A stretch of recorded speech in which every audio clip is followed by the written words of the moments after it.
charge $1 I don't think Roger can raise your rent, Sarah. Good day, Internet. You never know, Tom. You never Think know. it dry. Things have happened. I got people I could raise. I can't. I really can't. See, that's the thing. My dad sort of embedded in me, like, I the mean, whole idea with rental properties is you charge below market rate, so you have a hassle-free tenant, regardless of what the condition the building is in. I mean, we're under rent control, so it's not like they can just like jack it up 2x. You know, it's. Well, I mean, but no one you can in can, you know, California. over a period of time, you can raise it a fair amount. Was it Prop night? Oh, I'm trying to remember. Right after COVID, they had the California pass a new proposition. It wasn't Prop 19. That was something else. But you can't raise it more than the CPI plus whatever addition you get, whatever inflationary rate you get for your county. So Yeah. all At I can least do is 10%. We can only get raised 3%, but that's per year. And, you know, again, it's all relative, right? You know, if you pay $100 a month, 3% is nothing. If you pay $3,000 a month, 3% starts to add up. My tenants pay for 1,500 square foot, 3-bedroom, 2-bath. It's like $1,395. My great aunt, $600 below what the average is in the city.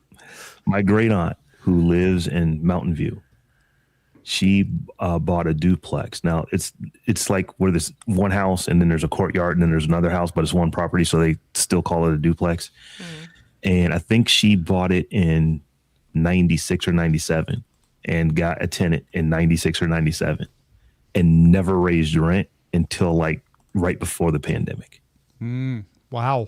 Just never did. In her Was I reason paying for rent in 97? Yeah, and her reason for raising it was because she said, "Hey, the property taxes are going to cost me more than what you guys are paying. So, as long as her property taxes are paid, she didn't care." Yeah, and that's when she started. But that's my problem. My income from that place she was is just flat. she just didn't It's want like to zero. get underwater. Property In taxes '97, just I do it. lived with 3 roommates, so I rented a bedroom, so it wasn't expensive. I was in college too, so I mean I couldn't have afforded anything Ramen, anyway. breakfast, lunch, and dinner. But yeah, I mean, I think 97. gosh, I don't even know what I paid. Oh, for I that was bedroom. already living. It was actually a really in cool Daly City. apartment. I was in a I- 3-bedroom house on Lockhart Drive in South Austin with 2 other roommates. And we were splitting $750 a month. Rough. I think. Splitting, yeah. Yeah, I was Splitting paying more than that. $750. 3 ways. I don't know. I sort of like kind of swore off roommates as soon as I got a job. It's like, all right, done. Well, not everybody can do that, but I know the feeling. I often sometimes think in this apartment, just because it's not like crazy big, but it's large for one person. You know, and I have a dog and a cat, so, you know, we fill it up. But it's like, technically, it's a 2-bedroom apartment. And sometimes I think, like, could I, you know, if it came to that, you know, could I take on Could you a squeeze in? roommate? Sublet. Yeah. But I don't know. You know how some layouts just like, it's like, sure, they're 2 bedrooms, but one person's going to have the really crappy bedroom. Well, and it's you either can gonna make be me anything or it's work gonna if be you the need roommate to. that, you know, But is you're like, unhappy do I here. need to? Yeah. I always loved having roommates. Yeah. I had I a do really too. good time with it. It depends. I mean, of course, it depends who your roommate is, right? Yeah. And Yeah. the layout of your apartment, like you guys said. But I had a roommate apartment that the 1 bedroom had the bathroom that's attached. So that was the selling point to that bedroom. But the other bedroom had a walk-in closet. So they were both like, Yeah, it just Nice. depends on what there was you no want. like one better bedroom. And so I had one of my besties and I lived there together for years and loved it. Yeah, I never had a nightmare roommate. You know, everybody's got that story. Well, that was- and that I've was always been my- worried about that, but I never had one. I mean, I had a roommate. you ever like maybe been we one? would like have a little disagreement about don't- who's I supposed to don't buy know. toilet I- paper or something. But I mean, it's not even that. It's Who just here like, has been the I nightmare have room? never. yeah, Listen, maybe it was me the whole time.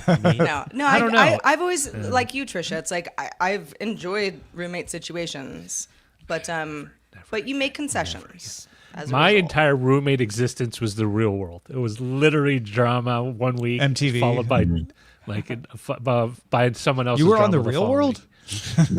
I wish. At least I would have got some exposure. Roger's like, they decided not to air my season. Honestly, the best It was roommates too I ever had horrible. I stayed in a boarding house in Austin for about 6 months.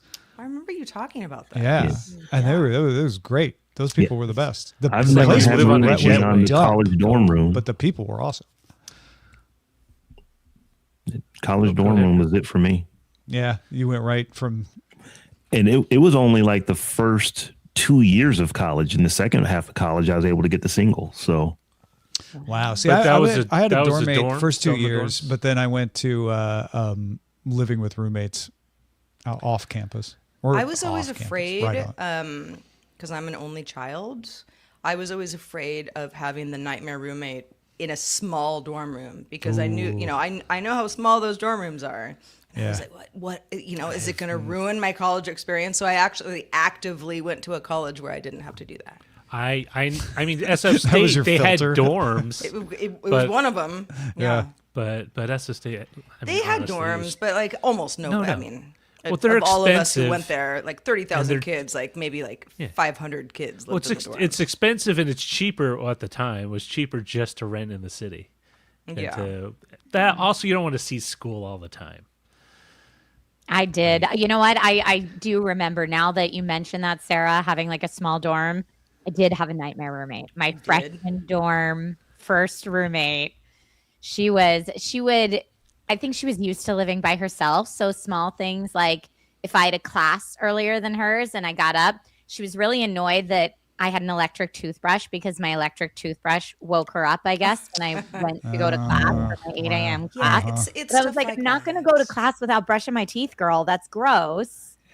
Yet she was like an alarm snoozer that would snooze it every 15 Oh, yeah. minutes, like 6 or 7 definitely. times when she had an early class. Oh, And I was like, listen, ma'am, one of these is within our control and the other Yeah. one isn't. But she would like any mutual friends we had made, she would loudly complain about me behind my back. But luckily, after about 6 months, I was able to transfer to a roommate who was a friend I had made at college. And then that roommate stayed my roommate all through the rest of college. So I did that my smooth second year. My first year, I was with a rando guy who we actually have kept in touch over the years, and he was fine. But then a friend of mine that I made at college and I requested to be together the next year. oh, well, all the friends I made in college ended up at work, like Sarah. And they're still here. I thought I got rid of her, and then we started working together. And It was funny. It was like just I never remember we were stopped. sitting. I still remember her sitting next to me in desktop video. Desktop with, video, CJ yeah. That's Grant. crazy. That's so fun. I didn't know that little bit of lore. yeah, Oh, like yeah. Tech TV. Well, and was it wasn't filled like, I with- mean, not that we wouldn't have been great friends, but, Roger and I were sort of just like, hey, how's it going? Do our Yeah, desktop yeah. video thing. It wasn't like we were doing lots of like extracurricular stuff together. It was just like classmates. We weren't taking weekend trips together.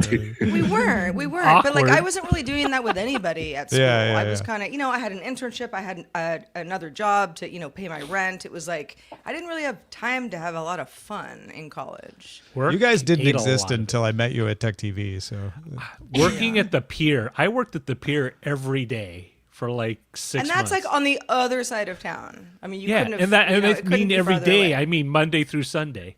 And it's like I you get mean every paid. day. Yeah, I literally It every already day, I opened and closed it, and it's like, man, this sucks. I'm sick of the sea lions. I know. So sick of the sea lions. Yeah. I'm going to defend my honor to Reverb Mike in the chat right now. Said, just shut the bathroom door. Dude, it's a dorm. There's no bathroom door. Yeah. Your sink is right in the same room with the Yeah. bed. What about Yeah. the toilet?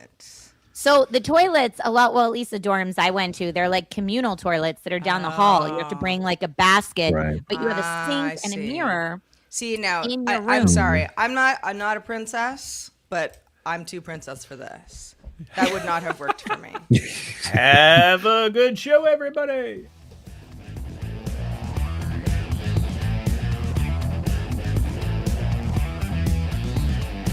good day, Internet. This is DTNS Live's Thursday Hangout from Studio 7 in Los Angeles. I'm Tom Merritt. From Studio Animal House, I'm Sarah Lane. From Columbus, Ohio, I'm Robb Dunewood. I'm the show's producer, Roger Chang. And joining us today is Trisha Hershberger. Welcome back, Trisha. Thanks for having me, Yay, everybody. Trish. Excited to be here. Yeah, glad to have you. Well, we've got a fun show for you today. Lots of stuff going on. Roger's got a quiz as usual. This one's going to be very, very difficult for some of you and not difficult for others. That's all I'll say about that. If you are watching us live, you can help name the episode. Head to dtns.showbot.tv. You can submit titles. You can vote on titles that other people submit throughout the show. And we'll check back in on the votes after the show with our patrons and crown a winner. Yes, indeed. And in fact, on Substack and Patreon, you do not need to be a paid subscriber. You just have to log in to either one of those to watch that if you're watching live. DTNS Live is made possible by those people who pay for the show. Big thanks to all of you, including Larry Bailey, Michelle Sergiu, and Kirk Stephenson. Yay! All right, let's start the hangout talking about what the top tech story of this past week was. Anybody got a nomination besides Anthropic's continuing fight, which is probably the biggest story of the week? I'm not going to choose that one just because it's too obvious. I actually thought, if I could go first, I thought Meta rolling out scam detection tools to Facebook, WhatsApp, and Messenger was a pretty big one. Not necessarily because they're going to curb scams all that much. I think that remains to be seen. But the fact that the company is saying, hey, we know this is a rampant problem. Yeah. On our family of platforms, and we're trying to give people better tools to understand what's going on and how somebody might be trying to take you for a ride, particularly on Facebook, I would say. I don't use WhatsApp all that much. We talked about this on Wednesday's DTNS. So I'm not, I'm not totally privy to all the scams that might happen on WhatsApp, but I can only imagine. Spoiler, you just get them elsewhere. Right. Yeah, I just don't open WhatsApp, so I'm none the wiser. But these are platforms that are widely used by people of a variety of ages and kind of tech proficiency skills. So it's a move in the right direction. Yeah. I also thought the probably not as big a story as it should be. Amazon deciding that its senior engineers have to sign off on any Gen AI assisted changes to code after having a few too many minor outages. I think that is definitely a milestone along the way of using these new tools of like, okay, that's enough experimentation. We need to put some quality controls on this stuff. Mm-hmm. I'm with you on that one. I don't think that that's the biggest story. I just think that that's one that probably should be bigger than it maybe was, because that's a major restructuring of how a company that size does things. So I thought that was really interesting, and I hate to say it. So maybe I shouldn't say it, but Anthropic is still it's just. I hate to say it, but you have to say it. It's just dominating the news. It's like we've been talking about this for 3 weeks now, but it's because of I think because you literally have the federal government saying, we don't like you, so we're putting you on a list that you can't do business on Earth anymore. I mean, I'm being pedantic when I say it like that, but that's kind of what's happening here. So there's a lot of interest in where does this thing ultimately go. Yeah. Does this set a precedent, or is this something that gets rolled back? Because it's not necessary. The government cannot do business with Anthropic without declaring them a supply chain risk. That is not something they have. There's a peevishness to the whole thing. Yeah. I don't know, though. I mean, they're all. I think that is the biggest story, but I actually like the Jan LeCun's AI startup raises like $1 billion in Europe, because like at least in European circles, that's pretty good. I mean, that's a lot really of money. Good. It's a lot of money, and good. No, I was just going to say, and it's not for LLMs. It's for saying, hey, we may be at the end of what LLMs could do. Let's try to figure out the next thing. And I mean, if this is signs of things to come, at least in the European sphere, I mean, it bodes well for them kind of generating the kind of necessary capital that they need to fund a lot of their domestic startups. Trish, what do you think is the biggest story of the week? For me, the biggest story this week is twofold. I mean, GDC is going on right now, the Game Developers Conference. So if you're into gaming news, Microsoft teased what we assume will be its next Xbox, but right now it's just being called Project Helix. So that's pretty exciting. And we got some more details on that. I believe it was teased just maybe the week prior on X. But now we have more details on it thanks to GDC, which is great. Plus other news coming out of GDC. Plus, as an Android girly, the Samsung Galaxy S26 Ultra launched this week. Oh yeah, So you actually I've been started paying getting it, attention to right? all that. That's a good one. Yeah. Mm-hmm. All right. Well, folks, don't take our word for it. You can weigh in on what you think it is, right, Sarah? Indeed. If you think you've got a top tech story of the week, maybe you agree with one of us, and maybe you're like, no, it's that one story. You didn't even mention it. Vote in the poll at patreon.com/DTNS. As we just mentioned, Trisha Hershberger has been following the Game Developers Conference, and let's start by talking about Project Helix. Let's get into the details. Trish, what do we got? Yeah, so Project Helix has now been teased as what will be the next gen hardware coming out of Microsoft, which is really interesting because we had this big shakeup with who's in charge, right? Just before that. And there was a lot of rumors that this was Microsoft's way of maybe sunsetting Xbox and that we wouldn't really have any dedicated hardware for gamers anymore.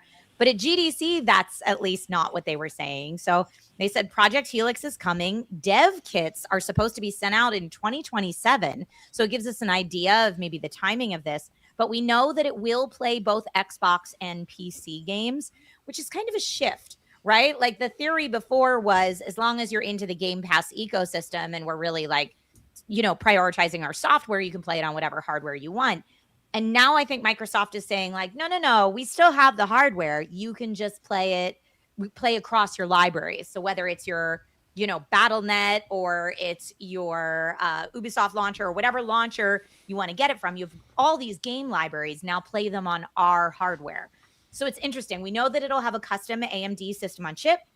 We know that it's really going to heavily prioritize ray tracing, and not just ray tracing, but there's a lot of talk of path tracing as well, which is ray tracing, but after it's bounced a few times is like the easiest TLDR I can give you for that. But a lot of upscaling, a lot of frame generation, and really just kind of dumping that stuff on everyone at GDC. But if you have an Xbox ROG or ROG Xbox Ally, I always say it the wrong way. If you have an ROG Xbox Ally handheld, you'll notice the kind of the Xbox mode and the way they've been changing the user interface on that device is now going to be more seamless across whatever Project Helix is called and the Windows 11 gaming experience as well. So that's the new direction that Microsoft seems to be taking. It's very interesting, and I'm curious to hear what all of you folks, if you've heard the news, and if you have any thoughts about how we play our games across console and PC. I mean, when I read through this, the first thing I thought was they built their version of the Steam Deck, right? Like let's cut. I mean, the whole reason why they included PC games is because that's still the largest platform by market share by far across the planet, and they are desperate not to lose that. Like that is one of the biggest dongles out there that kept people on Windows for 20 years. Was I want to play my PC games and I can't do it with any other OS except Windows. I was also very interested in the fact that they really focused on frame generation because that's sort of where everyone's going. Let us not just waste cycles doing raw calculations for every single frame. Let's just sort of, let's leverage in some of the neural net stuff development that they've done, like Nvidia and AMD have done, and we can give you great visuals, but we don't necessarily need to give you, need you to buy $800, $900, piece of hardware in order to see it. I am ecstatic about being an Xbox gamer. I have been an Xbox gamer since the Xbox came out. I've had every Xbox. I've had multiple versions of most of them. And even though I would say earlier in this year, definitely last year, it's like, I'm probably going to get whatever Xbox comes out with next, but that's going to be it. I'm done after that. And I was saying that, with my tongue in my cheek. Now I'm kind of excited to go and get the next Xbox. I can't wait until I can get my hands on this thing. And, because I like to play on Xbox, but if I can play on my Xbox other stuff, that makes me say, oh, okay, that's kind of cool. I will sign up even more quickly to get the new hotness when it comes. So for me, the move, the stuff that we've heard has come out this week. And then this, the stuff that has changed with leadership. I am a little bit more ecstatic about Xbox than I have been in probably the last year and a half. I do find it interesting that at the same time, as they're trying to straddle two things. They're trying to straddle the existing kind of video game ecosystem where it's all very hardware focused, and then you have the games around that platform. And they definitely do want to kind of move in a position where you don't really need the hardware, but they're sort of stuck. Right, you have two masters you want to serve, and it's kind of like when you see those old movies where they have the person with one leg in one car and the other leg in the other car coming down the road. You kind of got to keep those sort of like at the same pace, because if you don't, one might go past the other, and you're not the guy straddling both. You're gonna lose a leg. Yes. Gonna happen. I don't know if I see it that way though. I think Microsoft knows that cloud gaming is the future eventually, and that they can reach a whole lot more people if they have games available wherever those people play games. And yes, they won't necessarily be able to get on Nintendo or Sony as often, if very often, but they could be everywhere else. And I know they retired "this is an Xbox" as a marketing ploy, right? Because it did not work. It was the opposite, but they're still doing it. They're still saying, like, yeah, we've got Xbox Cloud Gaming. We're going to let you play your PC games on the Xbox, and we're going to let you have Xbox mode on your PC. Like, while everybody else is perfecting the old model, it kind of looks to me like Microsoft is creating a new one. So here's the dirty secret. There's a lot of PlayStation games that are available on PC through Steam. Yeah, or some other right. Store. So guess now what? You'll be able to play them on Xbox. You get all the games still. It's not all, but no. more. I don't know if you all. heard, but Sony came out and said I think we're gonna stop doing the PC. They're gonna ports pull moving back on forward, that. But Yeah. thanks so much. And you wonder if it's in response to this news.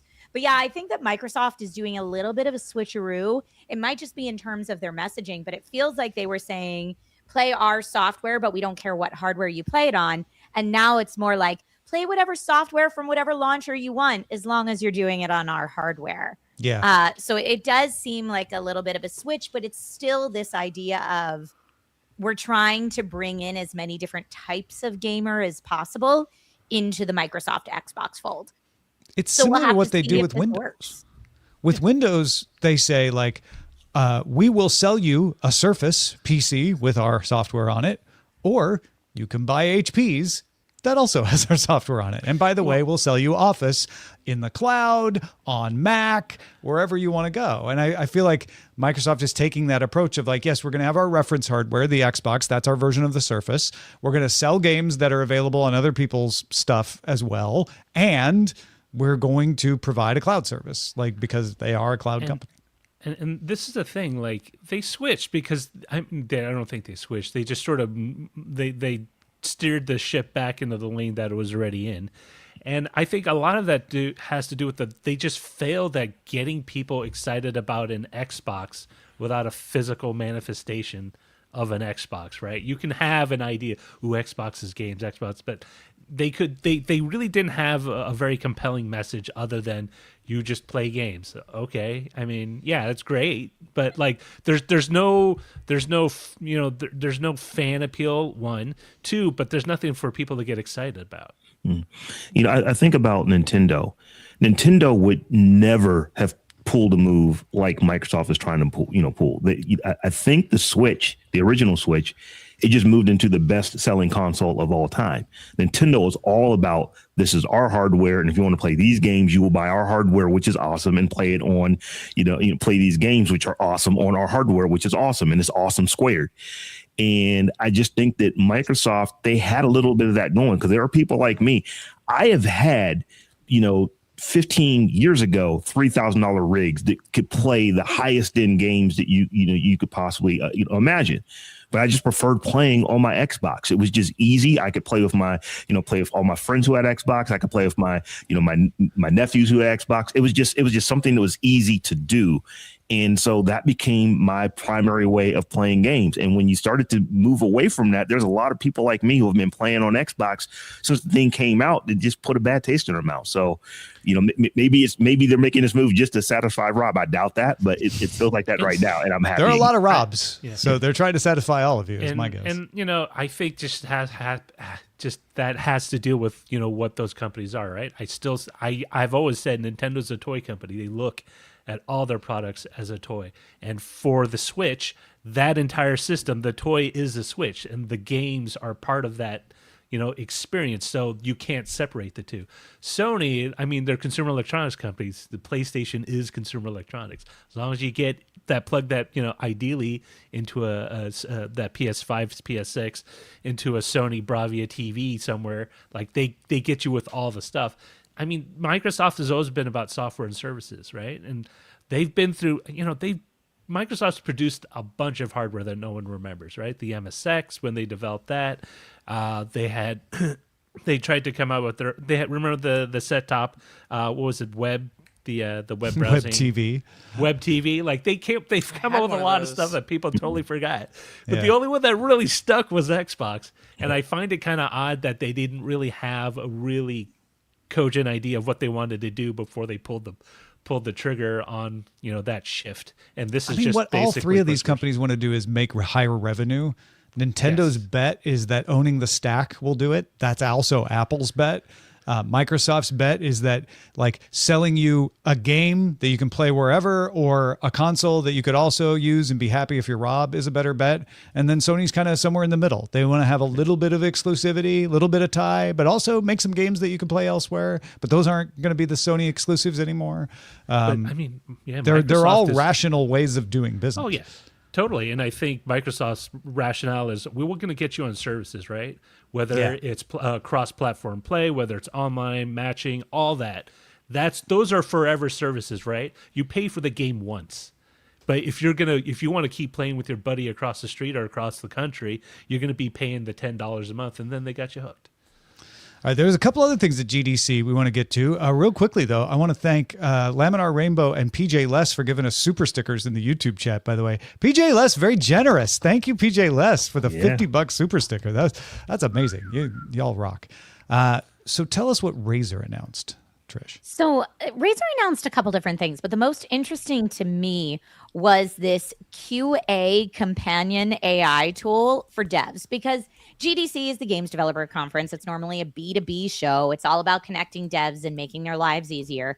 And so Razer came out and said, hey, this is a turnkey game testing AI tool to help you do game QA more completely and easily on a lower budget. Now, as someone who is not a game dev, I have not had a chance to test this out at all. But if anyone's interested, it's razer.ai/QA is what the site is. And you can just click it and try now. And I don't even know that it costs anything.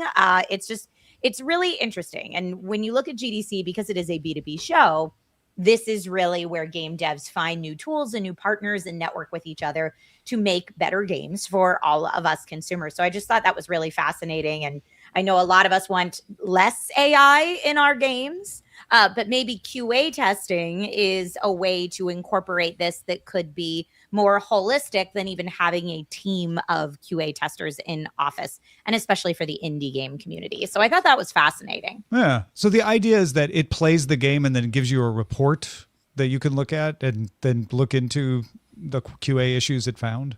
I guess so. It says it will uncover more bugs, validate gameplay, and streamline reporting. So anything where it's not the final word, but it's like, hey, look into this, look into that, I think is useful. Or like extremely useful. Yeah, more of a tool than a human replacement. I am always in favor of. And then, AMD's big announcements were kind of bundled with Microsoft's and Project Helix, because we know that AMD will be powering that. But Nvidia also came out the gate with a whole bunch of announcements with DLSS 4.5 coming to a bunch of really hotly anticipated games like 007 First Light, Control Resonant, which is maybe my most anticipated game. I'm really looking forward to that. And also a lot of talk about path tracing again. So lots of path tracing, lots of also a new system for modders they put out there as well that's going to enable path tracing for modders when they're Oh, wow. modding stuff, which is cool. And just a lot more kind of the high tech, but here are some tools that you can use from the Nvidia side as well, depending which hardware you're working on. So overall, very interesting show. GDC is always a B2B show. However, this year they're calling it GDC Festival of Gaming. And I know that they've made much more of a push to get media there, to get, it's still not a consumer show, but the way they've described it is people who are involved with every aspect of game development and getting a game out there, including media, including content creators, are all now welcome to gather in one place and celebrate gaming. So it's a little bit of a column A, column B. They have a concert. They've got 2 awards shows, and it's going on right now. So today, I think it ends Still tomorrow. going on. Yeah. Yeah, the GDC Festival of Gaming. So it'll be interesting to see in future years if we'll have more of these big announcements, if the show becomes a little more media oriented as opposed to just like the best networking place for game devs. Oh, that way lies E3. Be careful. We shall see. Yeah. So what I'm taking away is ray tracing tired, path tracing wired. Yeah. Very nice. I'm a little cynical about that, but that's me. Why are you cynical about path tracing? Because it's new? No, it's yeah, I mean, no, it's not that it's new. It's just it feels like one of those things where Nvidia's like, Kids yeah, we these gotta days with their path tracing. we got to keep them excited and make sure that our products will still, move. Probably people the to buy 'em. over enthusiasm about it is right, but I think it's an actual technology that does. Oh no, improve it's things. an Yeah. actual technology. Yeah, it's yeah. a subset of ray tracing, but Right, it's not computationally vaporware. intensive. Yeah. Right, and people thought like ray tracing took a chunk out of your GPU's performance. Oh yeah, ray tracing took decades to get to the point where hardware could run it reliably. It's only in the past like 5-7 years. And it looks so good when it works beautifully. The first Control game was like my chef's kiss for showing off ray tracing. And so I can't wait to see what they're going to do now with Control Resonant. One more shout out from GDC News from the NVIDIA side for any VR enthusiasts that might be listening today. For GeForce Now users starting March 19th, so right around the corner, you can play up to 90 frames per second on virtual reality headsets. Only certain headsets, but I know Apple Vision Pro and Meta Quest are some of the headsets that now it's going from 60 FPS to 90 FPS if you're playing GeForce Now games. So All right. it's exciting too. Fantastic. Well, thank you, Trish, for keeping us up to date on the highlights. Appreciate that. Got you. On this week's editor's desk, someone asked me how I manage my podcast listening, and we got some folks who wrote in with their own methods. For example, Richard divides his listening into 2 groups. He's got a news group, of which we are a part, which shows that he wants to keep up on. Those are shows that he wants to keep up on every day, like doesn't want to miss them. Then he has his entertainment group, which are shows that are less timely. He can get to them later, when he has time. He also has a few special purpose categories. He has a poetry list that he and his wife listen to together, which is adorable. There's a Spanish list where you can listen and practice his Argentine Spanish. He has a spoiler category of movie podcasts that he listens to after he's seen the movie. He uses player.fm. He likes that because it can sync from his mobile device to his browser and he can listen on whatever. And then we got Bill wrote in and said, for me, it's all about retention. I used to listen at 1.5x or higher, but I realized that I had no clue what was being said. So I've backed down to 1.3x and all is good. I rank my play order at the end of the week. If I haven't listened to it, it goes into the back catalog for when I have time. That's great for when there are holidays or there isn't a new episode of a high-ranked item. So I liked these kind of explanations of like, here's how I manage my podcast listening. I thought we'd go around and see how we all manage our different forms of listening. Robb, how do you handle the podcast you listen to every week? So unfortunately, I don't listen to as many podcasts as I used to simply because I don't travel like I used to. So I used to do a lot of travel. So if I'm on a plane or train or whatever the case is, I would always have something playing in my ear. And then if I wasn't, on the road, I was driving back and forth to the office. So there was, probably an hour and 15 minutes, both ways. Not I should say both ways. Hour and 15 minutes total. Okay. It took me about half hour to get to work, about 45 minutes to get home. And I would listen to quite a bit of content there. What I do now, I kind of have a news category, because if it's news, you need to listen to it kind of when it happens. It's just a lot fewer of them. So most of my news is basically just tech stuff. But then I have a bunch of shows that I just like, and they're evergreen, and I just get to them when I get to them. So because the weather is getting nicer here in the Midwest, I will start doing my daily walks again, and that'll probably give me another 45 minutes to an hour to listen to stuff. So I am in the process right now of figuring, I like this show. Let's throw this into the list. Let's throw that into the list. So a lot of the listening that I have is not stuff you need to listen to every single week, because each individual show is an entity all into itself. So like I said, news, I pretty much listen to every day. Everything else is when I have the opportunity to, when I have the time. Yeah, it's not that dissimilar from what Richard was saying, where you've got your group that you listen to every day, and then you got the other stuff that you get to later. That's a good way of doing it. Sarah, how do you divide this up? How do you manage it? Well, so I'm also with Richard, although I would say in the news category, if I can't get to something, it's sort of like how I feel about playing Wordle in the morning. Like sometimes I have time, and if I don't sweat it. It's gone. I'll have another one tomorrow. Yeah, it's disposable. Yeah. We're also, we're in the news cycle business. And so we're producing so much news content that I'm not, I don't feel like on any given day I'm sitting around going, gosh, I wonder what's going on in the world. Now, for stuff that's like totally non-tech, then yes, I would care about that. And I can get to that sometimes. But that is not a have to do every single day for me, especially because, kind of as a freelancer, my days just aren't stacked the same way every day. But like you were talking about, Rob, going on walks. When I walk my dog, I'm listening to podcasts. I had a conversation with a friend the other day before we even decided to talk about this today on this show. And a mutual friend of ours had been a guest on a podcast, and she was like, I was so nervous. Will you listen and tell me if, it was good or whatever? And my other friend said, yeah, it was really good. How funny. It's like probably the first podcast I've listened to in 3 years. I was like, what? Because he works in tech. Uh-huh. Yeah, and I'm like, what are you doing? And he's like, I just listen to music, and I just work on my own stuff. And that is a choice, right? It's like you go to the gym and you listen to a podcast for an hour if you're, doing the Stairmaster and some weights, or you might listen to music. It's whatever is motivating for you, or an audiobook. You have options. But when it comes to the podcasts that are more evergreen, for example, The Moth, very popular, a storytelling podcast. That is, I can listen to that whenever I get to it. If I miss one or two, not the end of the world. And so I end up with this big, trough of fun options when I actually have, on a Saturday where I'm like, I have a couple hours. I'm going to go on a hike. And I'm going to listen to some stuff. And then it's fun because then I have options like, do I want to listen to like a fitness podcast right now? Or do I want to listen to Ear Hustle, which is one of my faves? Or, maybe I'm in the mood for, some storytelling. Something, there are so many options. Yeah. That's the beauty of it is. Pick one to fit your mood. That's cool. Yeah, exactly. Yeah.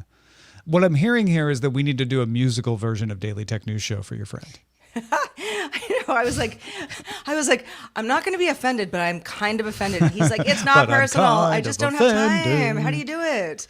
But I feel that way about someone who's like, yeah, I read 2 novels a month, and I'm like, I wish I could do that. Yeah. But I just, you kind of, you have to pick your battles. Yeah, totally. Roger, what about you? How do you manage? How much podcasting do you actually listen to? I know you listen to some. I listen to some. I mostly watch most of them, and that. I think that therein lies the rub, because when I watch it, it becomes my entertainment. Yeah. And so that's a big distinction. And that's kind of how it, like, I watch the news, like, so informational.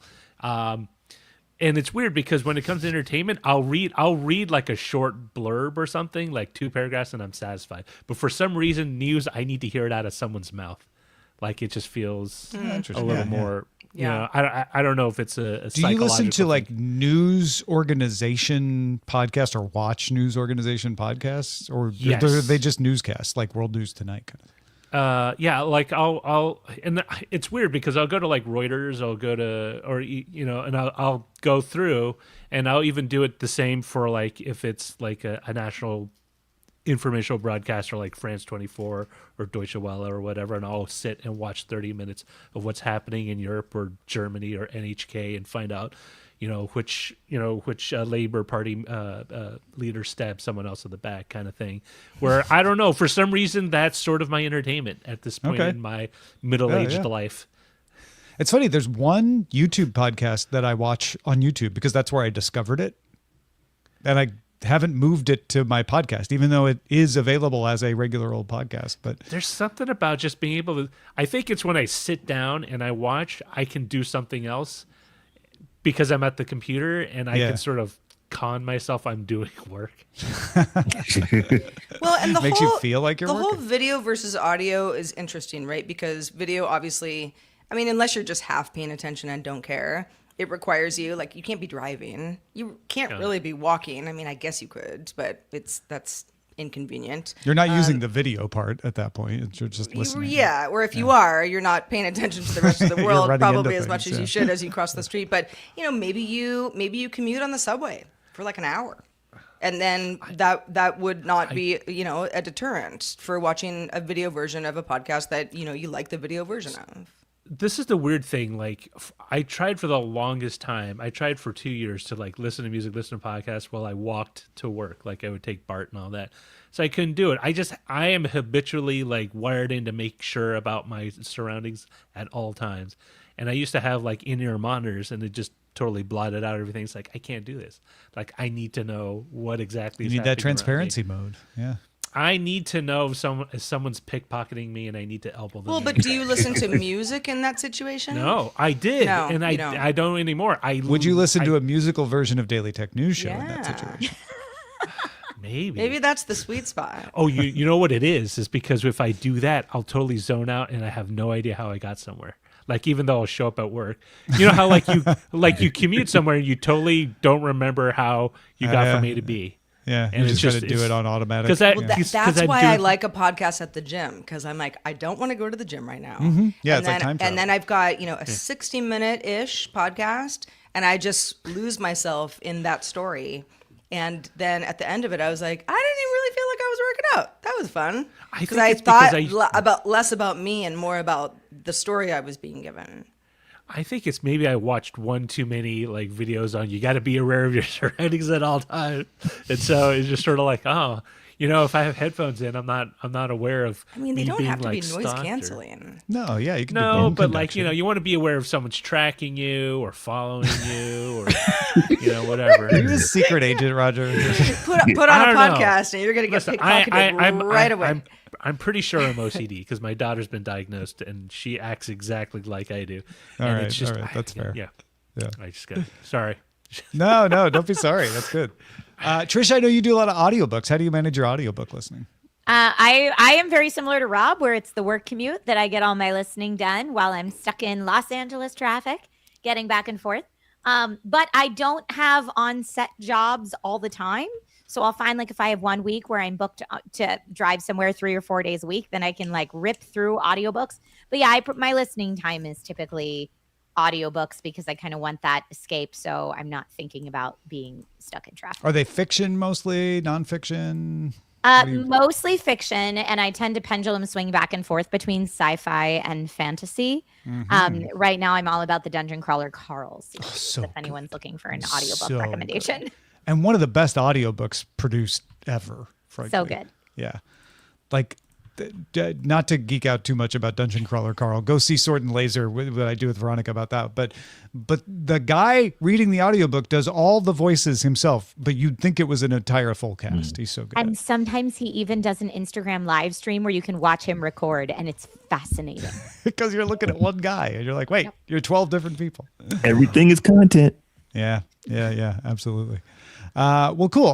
Let us know more about how you all listen to podcasts out there as well. Send us that in emails, feedback@dailytechnewsshow.com. Indeed. And just back to Bill's point about listening, 1.3 or even 2x. I never do that when I'm listening to anything, but when I'm editing a podcast, which I do a few times a week, I will, once I think like, I think this is good, I'll listen to X just to make sure there's no little flub that I missed or whatever. which is it's insanity. But it's just in the interest of time, because I'm like, I don't need to listen to this at 1x because I'm pretty sure it's already done. I do not know how people do that. I don't know how you retain information. Some people say I can do it. Other people say I can't. Yeah, we're all different Yeah, brain clock speeds. I'm 1.5 to 1.7 religiously. Really? Yeah. Wow. I'm 3x. Which is funny, because then when you listen to it at 1x, it's like, hello, Yeah, it welcome sounds to like DTNS everybody's Live. walking It does make us sound like, we're like trudging through water. But yeah, again, good to have options. Well, if you are curious about your options for home internet, boy, do we have a live with it for you. Scott Johnson and I recently talked about 5G home broadband internet. Does it work for him? Obviously, Scott does a lot of video streaming, and he has a whole family doing a lot of other video consumption and uploading as well. So he's talking about his experience with T-Mobile's 5G home internet on our latest episode. Find out what he thinks on this week's Live With It. Check it out over at youtube.com/Daily Tech News Show.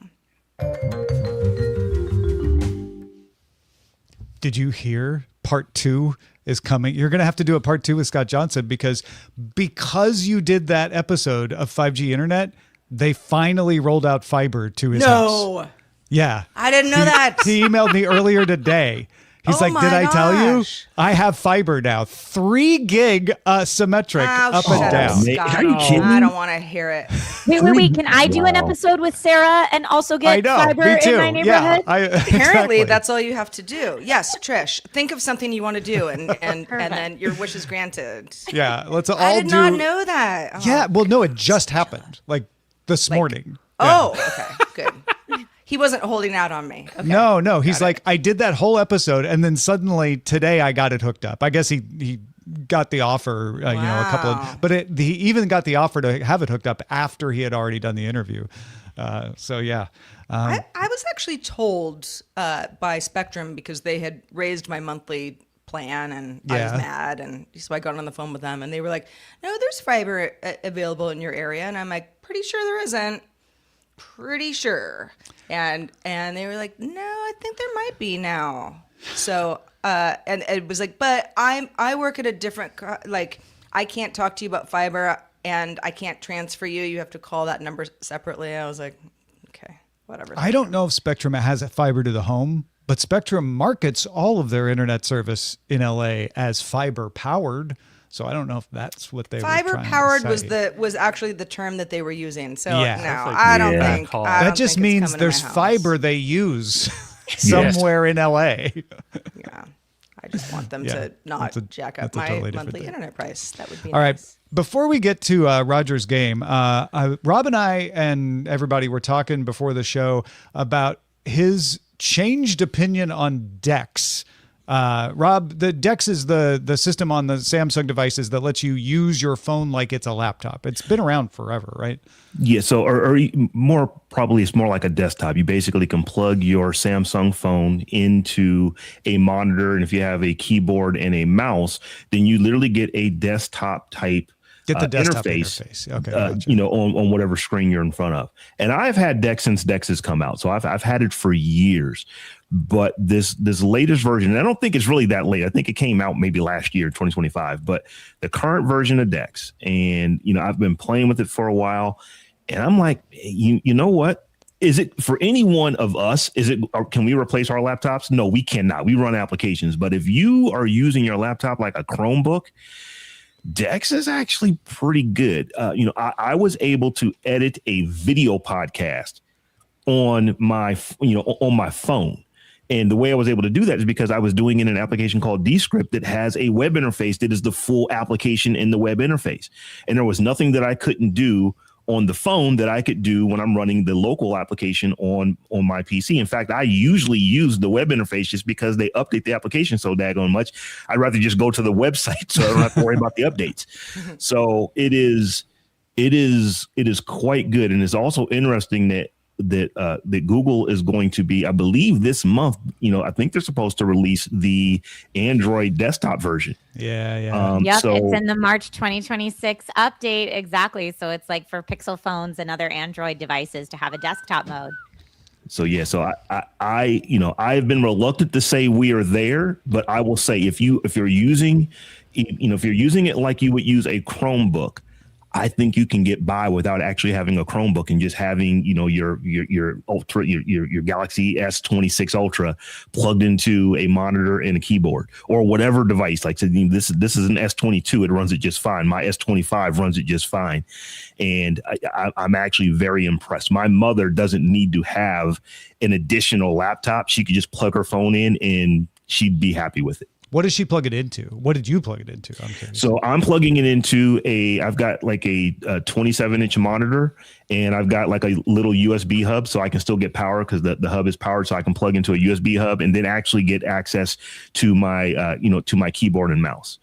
So, and I've got a little KVM that I can just switch over. That's easy. Then I've actually got another phone sitting on the other side. I've got two desks that are butt up to each other. On this other desk, it's literally just a phone that is Velcroed to the back of a monitor with a keyboard and a mouse. And that's what I've been working on. And it's like, is it going to replace my laptop? No, but can it replace a Chromebook? It absolutely can. I've got my Pixel plugged into my Anchor hub right now. All I need is that software, right? And I got the software update yesterday, Tom, and it's for Pixel 8, 9, and 10 series phones. Okay. Yeah. So that'll work. It's because I have a gripe with Google about that whole thing. They disabled the display port out on their ports on all the phones before the Pixel 8.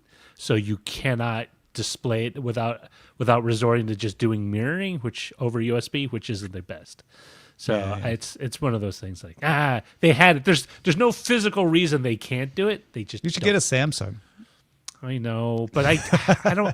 I had two Samsungs, and I don't know. I had all these apps that mirrored all the Google apps, and it's like, why is it all on here? Or just get a newer Pixel. Or get a newer Pixel. You get a newer Pixel, you're probably going to get it by the time you get the newer Pixel. I got two kids that need braces. Their teeth come first.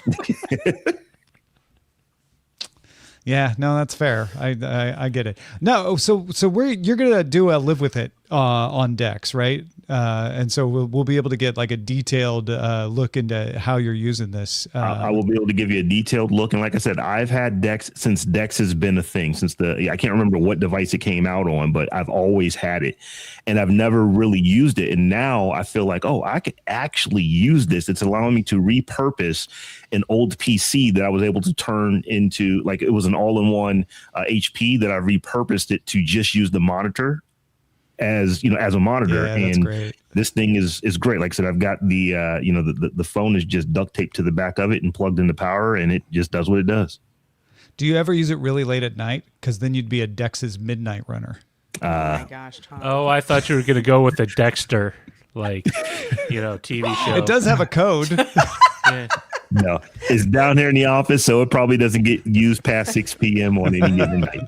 Well, that's awesome. That one. Keep an eye out for that Live With It coming soon to a podcast near you. Up next, it's our weekly game.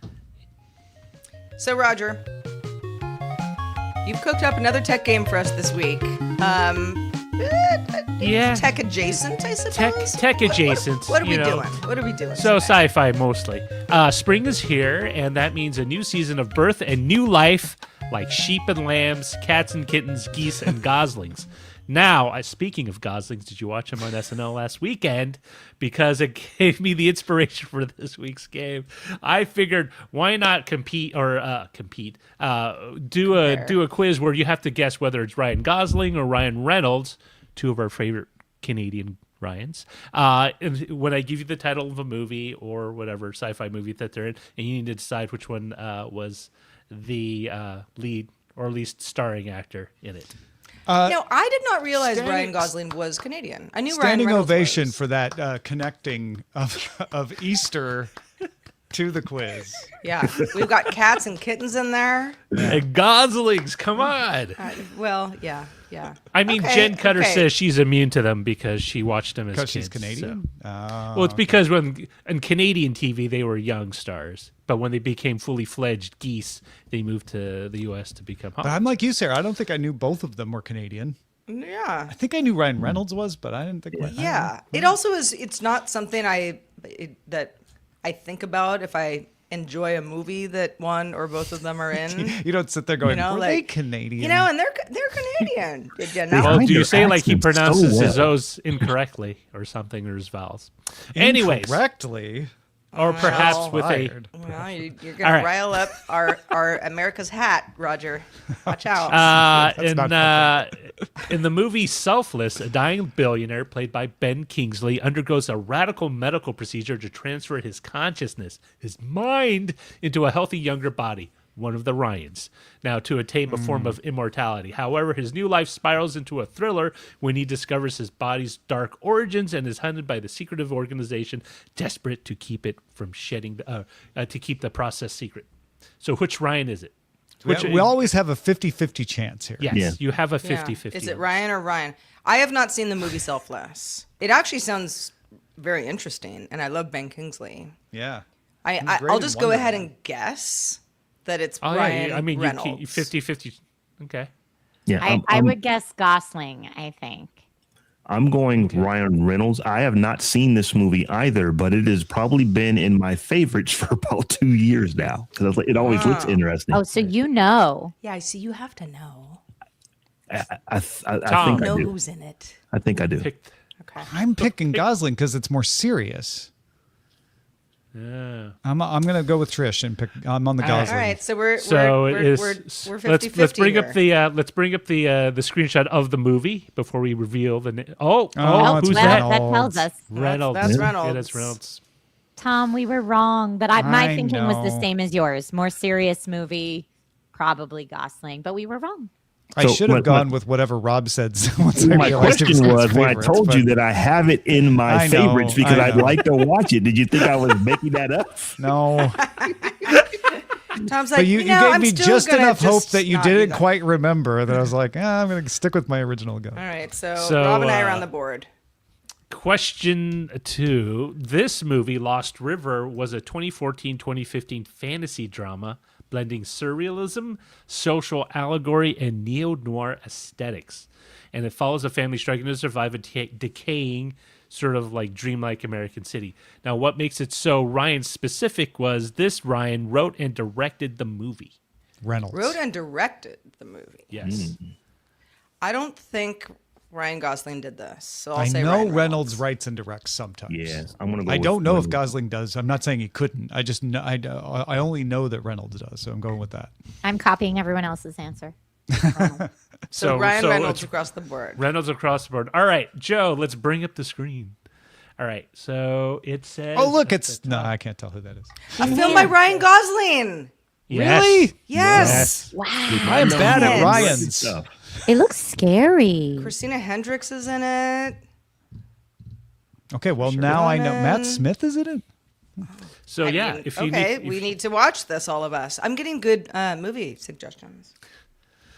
you know what? If you don't like it, don't blame it on me. But if you like it, you can charitably say it was. Have you seen it, Roger? No, I haven't seen any of these movies. Nobody- I no. really He's just don't like trying to either. avoid blame. Yeah. That's all. Yes. I understand. Also, Okay. I'll say this much: the Ryans are a lot like Tom Cruise was in the '90s.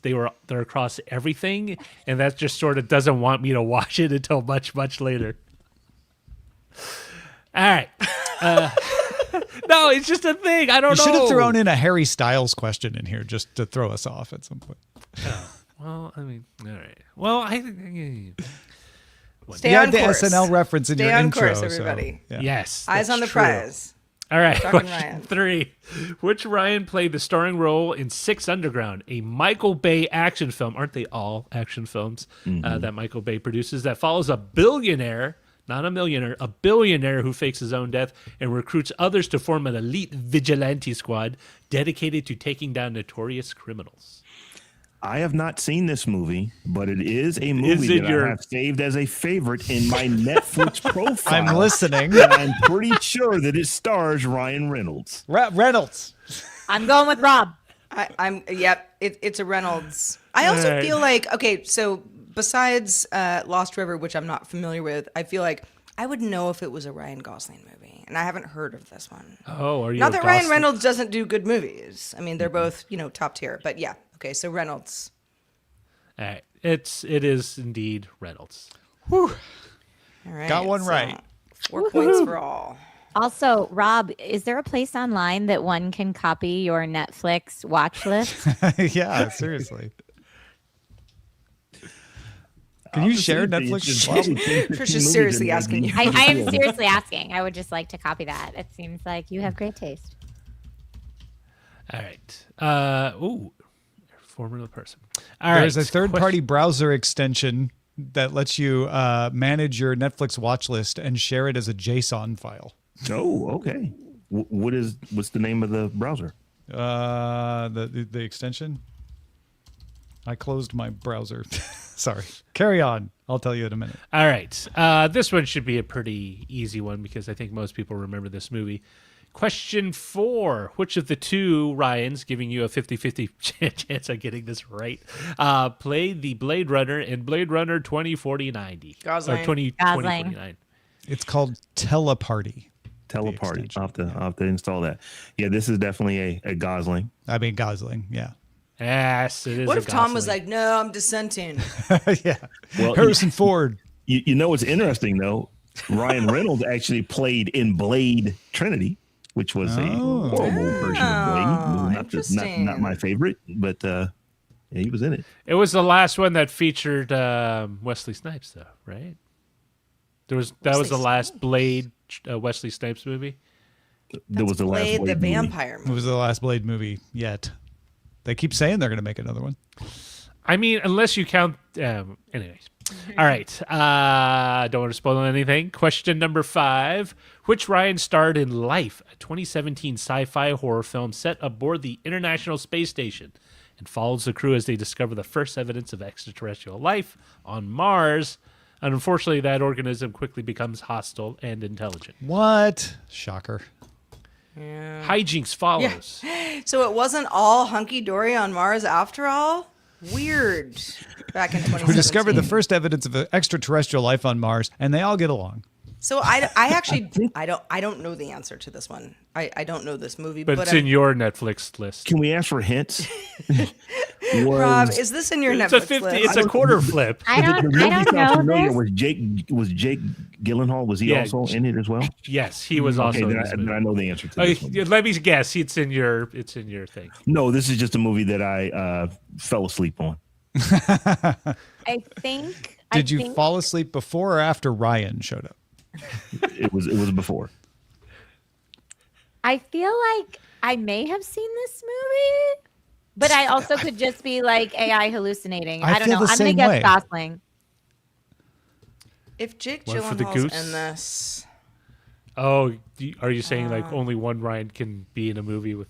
what? No, I don't think both of them are in the movie because that would. Oh be no, a no, weird... but only one of the two works with Jake. No, not that okay. either. But I just, that would be. There's a tone. Of I'm a going movie. Gosling. on I'm this going one. Gosling as well. Rob, Gosling. tell us what the answer is. This would be Ryan Reynolds. Ah, Gosh. See, we like Sure. this. We are. Roger, is this he right? Not a You rigged have- game. Oh, yes, guys. he's right. No, he's I was waiting for Joe to bring up the screen. So This really just- isn't a rigged game. We don't know what we're doing. No, that's what's so great about the Ryan game. If I was being a jerk, I would include other Ryans in this. I would include that Ryan, that kid, that YouTube star, then other Ryans. Sure. Well, so right. Rob got the point. Did Trish get the point also? No, I guessed No, wrong. we I were was- all I All Gosling right. except So Rob's in the lead. Rob. All right. Which Ryan voiced the titular character in the 2019's Pokemon Detective Pikachu? Reynolds. Yeah, it's Ryan Reynolds. Tell us more about. I saw this on a the plane. role, Roger. This live-action mystery adventure film adapts the Nintendo 3DS game Detective Pikachu. I'll go ahead and say Ryan Reynolds. I mean, I have a 9-year-old kid. I've seen this movie like 600 times. So yeah, yeah. I've also seen this with It my is. nieces. So All right. So. Oh, I thought Tom was going to say, I've also seen this 900 times. It is indeed Ryan Reynolds, because when you voice a little yellow Pokemon that shoots electricity, it's Ryan Reynolds. I connected with T-Mobile. Everybody Or not knows that. T-Mobile, with Mint Mobile. Mint. Because they have a little Right. fox thing that sort of, if you squint hard enough, Speaking kinda of looks like podcasts, you Pikachu. will hear a lot of Mint commercials. and a lot of Ryan Reynolds. Eh? Yeah. for just They're 15 not bucks a bad month. commercials. They're just, they're there. He also does what is it? Gin? He does gin, right? Like he has a Aviator company. Gin. I thought I read something that maybe he divested himself of Aviator Gin. I'm not sure about that. But yes, he used to. Like, All right, like gin, like drinkable gin. The drinking gin, yeah. Okay. Yeah. Not the game. Not the Not cotton gin gin. rummy. Yeah. All right. Which Ryan plays a video game NPC who becomes self-aware inside a massive online game in Free Guy? Trisha. That is also Ryan Reynolds. Yes, that is correct, Reynolds. That is correct. And that movie was surprisingly very good. It wasn't very bad. good. I enjoyed was. that movie. I did not expect it to be that entertaining, and I was like, yeah, it's not bad. I didn't Even see with it, Reynolds. but clearly it's Ryan Reynolds. So that's my All right. pick. Question Ocho, which Ryan plays science teacher Rylan Grace, who wakes up on a spaceship with no idea how he got there or what he's supposed to do. However, as his memory slowly returns, he discovers he must solve the riddle behind a mysterious substance that's causing our sun to die out in Project Hail Mary, which he was on Project SNL Hail Mary is before. the name of the movie. I was going to say, why did you say that? Why did you say sorry. No, okay. Gosling. Yeah, I it think has to that's be. Gosling. He was on. Yeah, he I was have on no clue. The SNL. movie to sounds play- Don't very say it interesting, again. I thought it. Roger, It this is. is a life or death game. Don't screw it up. I'll go with Gosling. It is. It is the goose. A goose. All right. Our close personal friend, Ryan Yeah. Gosling, Yeah. aka. Okay, People this call one him will be Ryan. fun. If you Just don't the know goose him, you to call him us. Ryan. But Yeah. to us, But he's if you're simpatico, it's the goose. All right. Which Ryan stars opposite Jeff Bridges in R.I.P.D., a 2013 American action comedy fantasy movie about afterlife law enforcement officers who track down spirits and push them to go on to the afterlife. an American action comedy fantasy film. That's amazing. Yes. I pulled that from the I mean, description. Jeff Bridges is in it, so it can't be that bad. I haven't He seen did not- this. Yeah. Yes, it Don't want to can. burn bridges with this one. Oh, okay. Saray Okay, says Rob it's has- so Rob terrible. has seen it's it. fun. Rob knows. Rob, is this in your? I'll is let this you in go your- first then, Rob. This is a Ryan Reynolds movie. Well, it's an action comedy fantasy film, which seems more like Ryan I'm Reynolds also going to guess Ryan Reynolds. Yeah. It is indeed Ryan Reynolds. I tried to sit through this and I couldn't. Yeah, I this really was- wanted to like the premise, Wow. but I've never seen such bad writing in the first 10 minutes of a movie. And Jeff Bridges is a great actor, but I think he just sort of phoned this one in. But that's just me. All right. Stealth Dave in chat says that they made a sequel. What? Yeah. You know what? Is it called That means- R.I.P.D. 2? I can't think of the name of the actor, but it was the main character from what was the name of that show? Burn Notice. Oh, Ryan. not the guy from Army of Darkness. No, the main Bruce character. Campbell, not Bruce Campbell. All right, I'm getting pushed. So, question number 10, last question: which Ryan stars in the lead role of Drive? An Reynolds. Just kidding. It's unnamed definitely Hollywood Ryan stunt Gosling. driver who moonlights as a getaway driver. It's Ryan There's Gosling. driving involved. This is one of my favorite movies. So, guys, I've got this one. Trisha wags a finger because she has an idea. Oh, I love that it's one of Sarah's favorite movies. I have seen this movie, so I can actually not just Oh. guess. It's a Gosling movie. It's a Gosling movie. Awesome. It is. Tom and Rob, you can dissent if you want to. I'm going to I lose, will so go I'll say Gosling. Reynolds. It is Gosling. Just so you win by even more. I don't know. Has everyone seen this movie at least once? Yeah, I've seen this half movie. of It's really it, good. and then I I have got not got seen it. The I- first, I don't know, let's call it 10 minutes of this movie is the most exciting movie. Yes. In fact, I'm It's going the to most watch it tonight. It's so good. It is so good. All right. That's all I have just to remember say. the iPod my really list. played an important part. This is one of those movies where you watch this like, hey, he's not a bad actor. That's what I good. said. Well, I was trying to keep track, but basically Rob Listen, won. we're all winners. As long as you said Ryan, you won. That's how it It's works. true. Yeah. What's your answer, Sarah? Ryan. Yeah. 1 point. But technically, we all got the one wrong except Rob. So good work. And Sarah, you're actually in second place by my math, so congrats to you as well. Thank you. Thank you, Trisha. I appreciate that. Sometimes This was a good silver one. We is okay. had the opportunity to answer the questions. Yeah. I mean, one of these days, when we ever get you back on, Trisha, I'm going to time a Zillow game for it with you. You'll love it. The Zillow episodes are fun. They are fun. Because we just have no idea what houses cost or don't on Earth. Amazing. We got an email from someone who was like, I don't like the Zillow games, but for the most part, it seems like people do really enjoy them. And we certainly enjoy doing them as well. And I've been given a couple of suggestions of homes to Oh, bring nice. Oh, ooh, that's fun. Yeah. If you have some sort of strange property in your hometown and you're like, they're never going to get this one, send it Roger's way. I know. I mean, if a grain silo can be a house, then anything can be a house. Pretty much. Well, Trisha Hershberger, we really enjoy you being on the show with us to talk tech, to talk GDC, to talk Ryans, and all the things. Let folks know what you are up to these days and how they can keep up.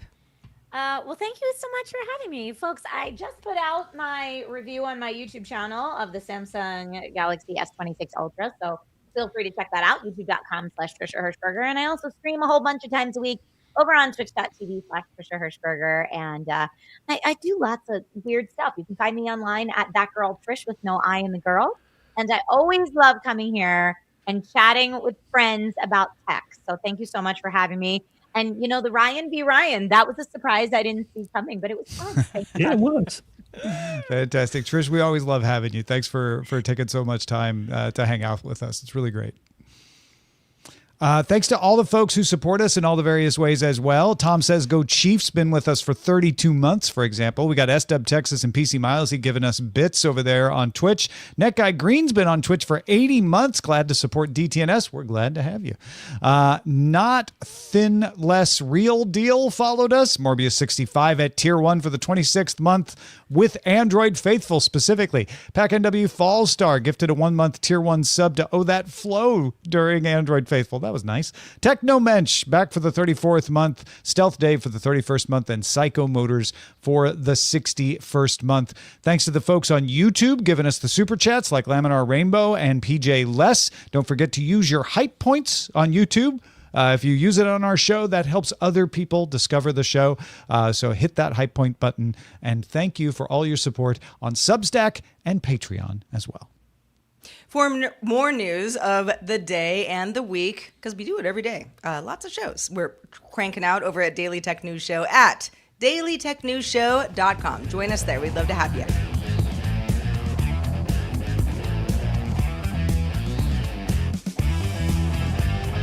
This week's DTNS Live Thursday Hangout was created by the following people. Host Robb Dunewood, host Sarah Lane, host Tom Merritt, producer Roger Chang, video producer Joe Kuntz, producer at large Anthony Lemos, social media producer and moderator Zoe Detterding, our mods, Beatmaster, W. Scottus 1, BioCow, Captain Kipper, Steve Guadarrama, Paul Reese, Matthew J. Stevens, and J.D. Galloway.